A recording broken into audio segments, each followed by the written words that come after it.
വീണ്ടും വെനിസ്വലയിലേക്ക് പോവുകയാണ്.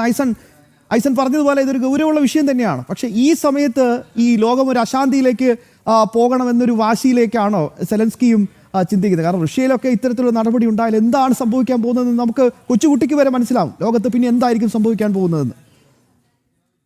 ശ്യാംബാബു, ഇത് സത്യത്തിൽ റഷ്യയിൽ ഇത്തരത്തിലൊരു സംഭവം ഉണ്ടാവുക, അതായത് റഷ്യൻ പ്രസിഡന്റിനെ ഇത്തരത്തിൽ വെനിസ്വേലിയൻ പ്രസിഡന്റിനെ പിടിച്ചുകൊണ്ടുപോയ പോലെ പിടിച്ചുകൊണ്ടുപോയി തടവിൽ പാർപ്പിച്ച് കേസ് നടത്തുക എന്നൊക്കെ പറഞ്ഞാൽ അത് ഒട്ടും പ്രായോഗികമല്ല, നടക്കുന്ന കാര്യവുമല്ല.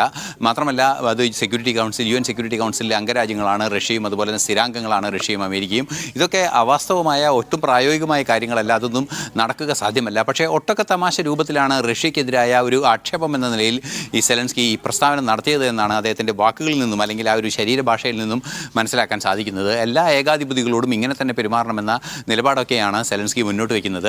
ഈ ഒരു സാഹചര്യത്തിൽ ഇത് ഒരു ഉപദേശിക്കൽ മാത്രമല്ല, ഒരു അന്താരാഷ്ട്ര വിഷയത്തിൽ നിരുത്തരവാദപരമായൊരു നിലപാട് സെലൻസ്കിയുടെ ഭാഗത്തു നിന്നുണ്ടായി എന്നത് വളരെ വ്യക്തമാണ്. അതായത് ഇക്കാര്യത്തിൽ ഒരു നോ കമൻറ്റ് എന്ന മറുപടിയായിരുന്നു പറയേണ്ടിയിരുന്നത്. അത് അപ്പോൾ ആ ഒരു സാഹചര്യമാണെങ്കിൽ തീർച്ചയായും അമേരിക്കയുമായി കൂടുതൽ അടുക്കുകയും അമേരിക്കയുടെ സഹായത്തിനായി നിൽക്കുന്ന ഒരു സാഹചര്യം ഇപ്പോൾ സെലൻസ്കിയുടെ ഭാഗത്തു നിന്നുണ്ട് എങ്കിൽ കൂടി ആ സഹായത്തിനായി നിൽക്കുന്ന ഒരു സാഹചര്യത്തിൽ അമേരിക്കയെ വെറുപ്പിക്കേണ്ട എന്ന് കരുതി വളരെ പെറ്റിയായ ഒരു രീതിയിൽ ഇത്തരമൊരു നിലപാട് സ്വീകരിക്കേണ്ടതുണ്ടായിരുന്നു എന്നത് നിരീക്ഷകരെല്ലാം ചൂണ്ടിക്കാണിക്കുന്ന ഗൗരവമായൊരു വിഷയം തന്നെയാണ്. എങ്കിലും അദ്ദേഹം പറഞ്ഞ വാക്കുകൾ എന്ന് പറയുന്നത് ലോകത്തെ എല്ലാ ഏകാധിപതികളോടും സാധ്യമെങ്കിൽ പുടിനോടും ഇത്തരത്തിൽ തന്നെ ചെയ്യണമെന്നാണ് അദ്ദേഹം പറഞ്ഞിരിക്കുന്നത്. പുടിൻ ഏത് രീതിയിലാണ് ഏകാധിപതിയാകുന്നത് എന്നൊക്കെ അദ്ദേഹത്തിൻ്റെ മാത്രം വാക്കുകളിൽ മാത്രമാണ് നമുക്ക് തിരിച്ചറിയാനും സാധിക്കുന്നത്.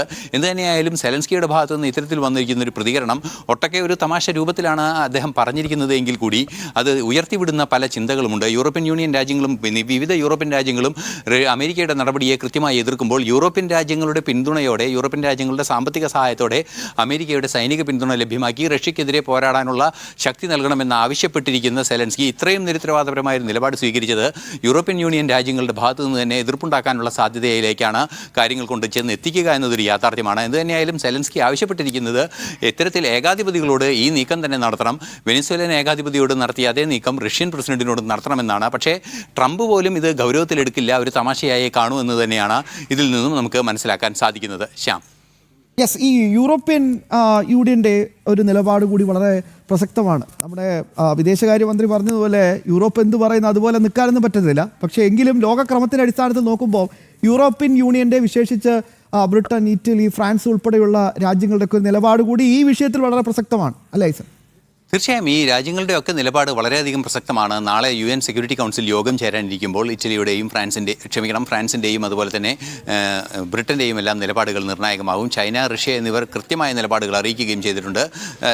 ഐക്യരാഷ്ട്രസഭയിലെ UN സെക്യൂരിറ്റി കൗൺസിലിലെ സുരക്ഷ സ്ഥിരം അംഗങ്ങളായ ഈ 5 രാജ്യങ്ങളുടെ നിലപാടും അതുപോലെ തന്നെ മറ്റ് 10 രാജ്യങ്ങളുടെ നിലപാടുകളും ഏറെ പ്രസക്തമായിരിക്കും. മറ്റൊരു പ്രധാന വിഷയം 2026 വരെ കാലാവധി, അതായത് ഈ വർഷം കൂടി കാലാവധിയുള്ള പാകിസ്ഥാൻ്റെ ഈ വിഷയത്തിലെ നിലപാട് ഗൗരവതരമായി ഭാരതത്തിൽ ചർച്ച ചെയ്യുമെന്ന് മറ്റൊരു പ്രധാന ഘടകം. അതായത് UN സെക്യൂരിറ്റി കൗൺസിൽ ഈ വിഷയം ചർച്ച ചെയ്യുമ്പോൾ ഏത് രീതിയിലാണ് പാകിസ്ഥാൻ ഇതിനെ സമീപിക്കുന്നത് നമുക്കറിയാവുന്നതാണ്. ഇപ്പോൾ സെലൻസ്കി പറഞ്ഞൊരു ഭാഷയാണ് പാകിസ്ഥാൻ്റെ ഭാഗത്തു നിന്ന് വരാനുള്ള സാധ്യത എന്ന് പ്രാഥമികമായി നിരീക്ഷിക്കേണ്ടതുണ്ട്. കാരണം സെലൻസ്കി ആവശ്യപ്പെട്ടത് സെലൻസ്കിയുടെ ഒരു നിസ്സഹായ അവസ്ഥയിൽ അമേരിക്കയുടെ ഒരു സഹായം നൽകുന്നു. അമേരിക്ക സെലൻസ്കിയുടെ പക്ഷത്തു നിന്നും അല്ലെങ്കിൽ യുക്രൈനിൽ നിന്നും ധാതുക്കൾ, അതായത് അപൂർവ ധാതുക്കൾ ഖനനം ചെയ്യുന്നതിനുള്ള അധികാരം വരെ നേടിയെടുത്തിരിക്കുന്ന ഒരു സാഹചര്യമുണ്ട്. അതുപോലെ തന്നെ പാകിസ്ഥാനെയും ലക്ഷ്യം വെച്ച് അമേരിക്ക നീങ്ങുകയും ചെയ്യുന്നുണ്ട്. ഇതെല്ലാം തന്നെ ഏറെ കൗതുകകരമായ അന്താരാഷ്ട്ര തീർച്ചയായും എന്തായാലും വളരെ വളരെ വളരെ വളരെ ജടിലമായ എന്നാൽ അശാന്തിയിലേക്ക് കടക്കുമോ എന്ന ആശങ്ക കൂടി പറയുന്ന തരത്തിലേക്കാണ് ഇപ്പോൾ ലോകത്തിൻ്റെ ഓരോ ചലനങ്ങളും. കൃത്യമായി തന്നെ അത് വിലയിരുത്തുകയായിരുന്നു ഞങ്ങളുടെ പ്രതിനിധി ഐസൻ ജോസ്.